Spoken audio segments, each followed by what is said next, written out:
Hello and welcome to another episode of Long Lost Tech. In today's episode, we'll be taking a look at my Macintosh 512K.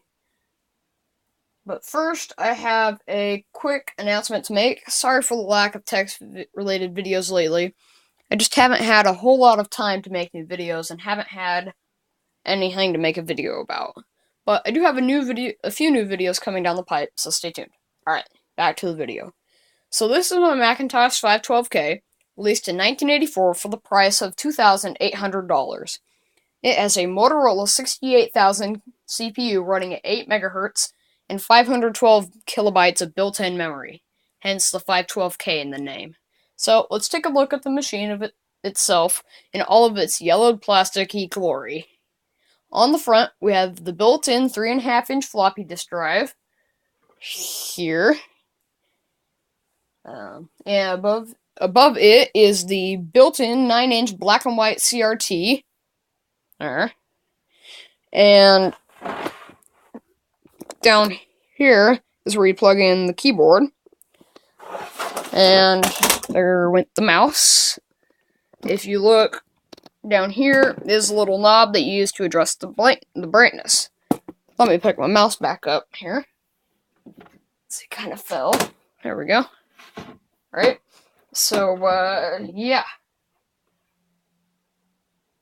Okay, so moving to the left, we have... Get my camera set up here. Okay, hold on. Let me take it off the tripod. Stay tuned. Please pause. Technical difficulties. Alright, so, on the left here, we've got not a whole lot, just some ventilation holes.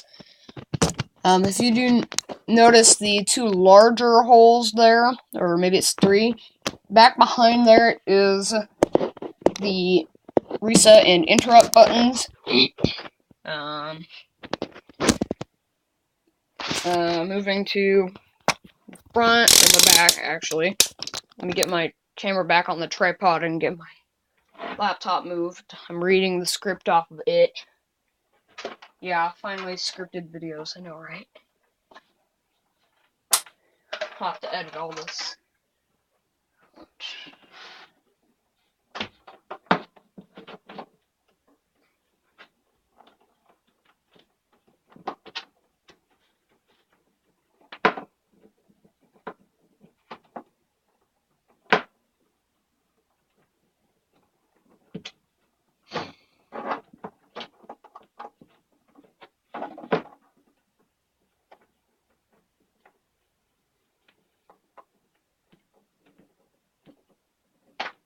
Okay. We're good now. Alright, so on the back we have, hold on here, the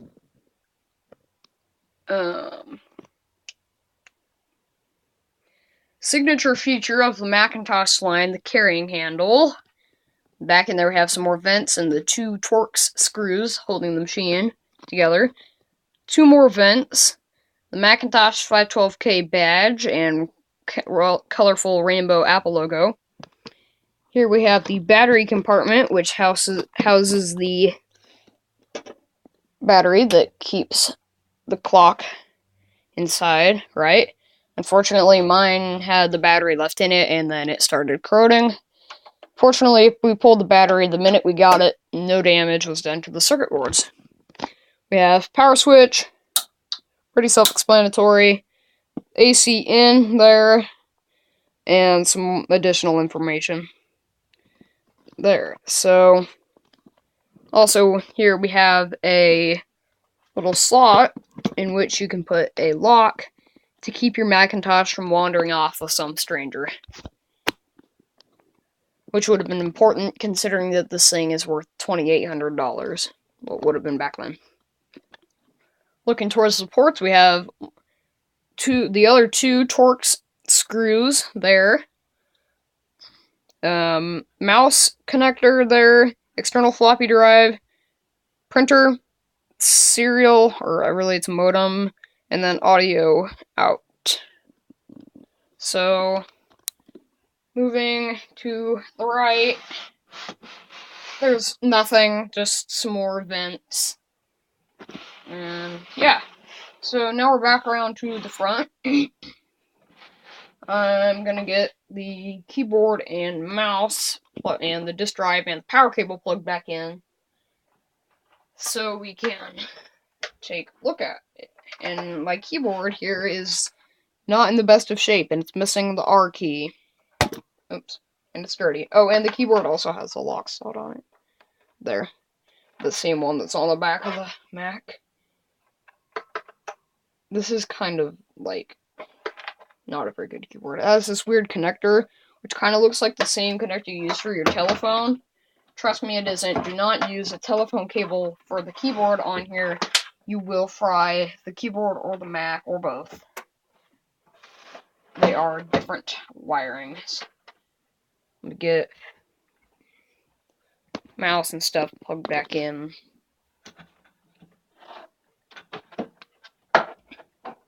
Had to unplug all of this stuff so I could take a shot of the back.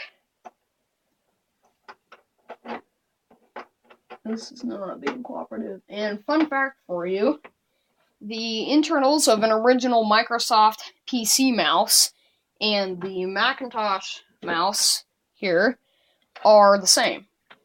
Different connectors though. So if you ever happen to need a Macintosh mouse and you have sufficient soldering skills and know the pinouts of both the original PC mouse and the Macintosh mouse, you could wire an adapter up and just use the same mouse. Yeah. So, get the power cable plugged back in. Alrighty. So, now, the moment that you've all been waiting for. Let's go ahead and power it up. Go ahead and grab my... I'll fix some cables here. Grab my boot discs from the stand I have my tripod on. Get that pushed back straight so you have a decent picture. Okay, so put in this disc, which has my games on it that'll go on the internal 400K drive. This is my system disc. Both of these discs I received from RescueMyClassicMac.com. There's a guy who will write these discs for you. This is System 3, I think? 3.1. So we'll put that in the external 800K drive. And turn it on. Now, I made a video about this machine quite a while ago. But in that video, this machine was completely dead. Analog board, which is the power supply, had to be resoldered. So, I did that, and now it's back up to working.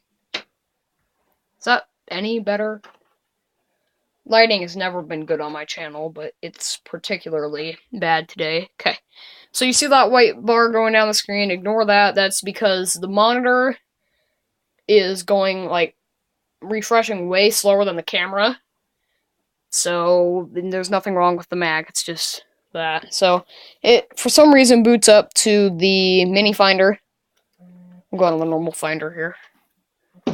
Oops. That's the disk drives chunking away. See if I can use digital zoom without everything looking horrible. With my camera stand here a little closer. Zoom back out. Okay, good enough. So, shut my laptop, which I was reading the script off of. So we've got... That's bad. Lighting has never, ever been good on this channel. Any way, shape, or form. My cousin is texting me. Okay. So, anyways, here is the Macintosh Finder. This is System 3.0. So yeah, got the same old bar up here. If you're familiar with Macs, you've got the bar. Yeah, so I'll go over some of the features here. We've got going to about the Finder. And you really don't have a whole lot of information here, just that we're running on a 512K. The Finder is version 5.1 from 1986. So we'll go ahead and go down to the control panel. I suppose you can screw some settings, your desktop pattern, whether you're hooked up to Apple Talk, which was Apple's proprietary networking interface of the day, double click speed, whether you're using a little like drawing tablet or a mouse. That was an option actually. Speaker volume, leave that there. That blinking, that's your cursor blink rate, keyboard repeat rate, RAM cache on or off, and then I have mine set to 32K, and delay until the repeat, and yada yada. It's just a really basic control panel. Got an alarm clock, which this is horrifically off. It is not 12:03 in the morning. It is like 4 in the afternoon. So that is also incorrect. So we can set like an alarm clock to, yeah, and that's the mouse making that crunk sound. Oh, we'll set it there, and then we'll...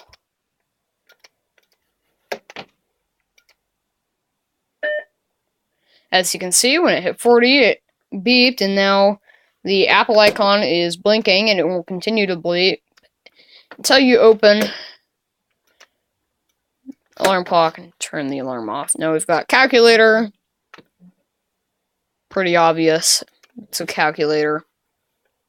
The chooser, which allows you to connect to Apple Talk networks as well as printers and modems and that stuff.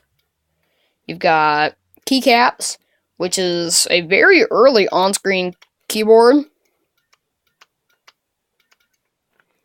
It also shows you which key you're pressing, whether caps lock is on or not.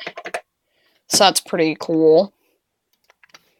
We've got notepad, which is like stickies or sticky notes, or you can click this button to get more, type stuff, drag it around, whatever. We've got a puzzle, because sometimes Mac users get bored and are lazy. No, I'm kidding. This is a game where you try to like line them up, these numbers up from 1 to 15 or whatever. It's kind of confusing. And then we have scrapbook, which is where you can save stuff, like copy and paste stuff into and whatnot. Yeah, so I also have MacWrite and Mac Paint, so we'll go ahead and open up Mac Paint.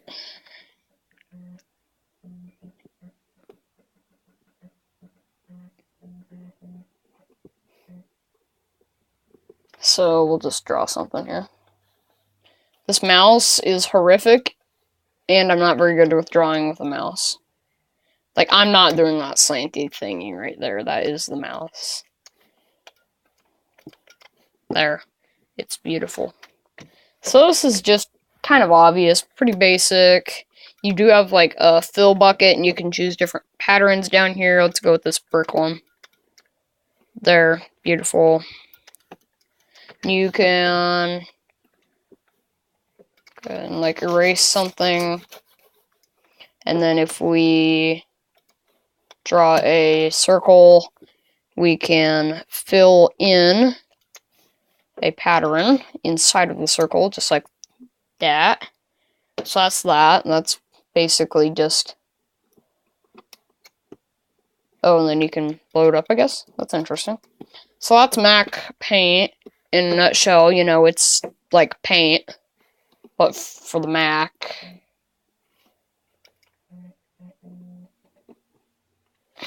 I don't know why it keeps going with the mini finder.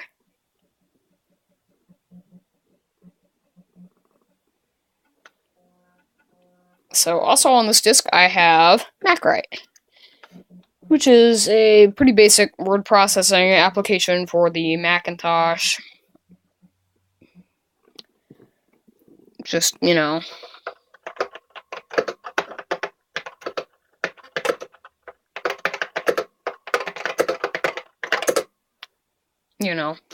this is long lost tech. You can change like the style of your text.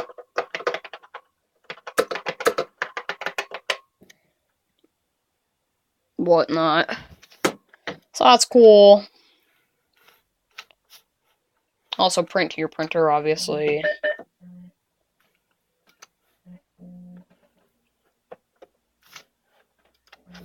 Go ahead and open the Finder. For sure I've got Microsoft Word here somewhere. It's one of these two old floppy disks. I think it's this one. We've also got games, which I can do a separate episode on. I've just got a couple games on here. I've got an LLT thumbnail I made a while back when I was attempting to make this video, but this video has been redone about 4 times now. This was back when I was still doing the Long Lost Tech flashbacks thing, which I think I've kind of stopped. But that was back when I still had the old Mac video up, and if you guys still want it up, I will leave it up, but it's out of date and kind of misleading because I fixed the Mac. In that video, the screen didn't work. I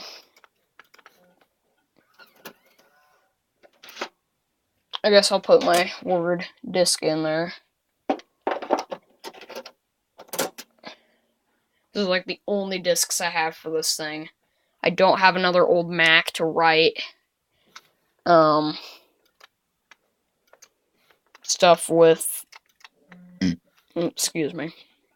Coughing, kind of burping. I'm looking for a Mac, something like a Power Mac G3 beige, because it's got a floppy drive and can write 800K discs. I really just need a Mac that can... That's interesting. Connect to the internet, write discs. Needs a CD-ROM drive. Something like one of the mid-90s Power Macs would work. A Color Classic would work, but that would be ridiculously expensive. Even something like a Classic that can read... It's got the Apple Super Drive in there that can read normal 1.4 meg floppies and DOS disks and stuff would be great, but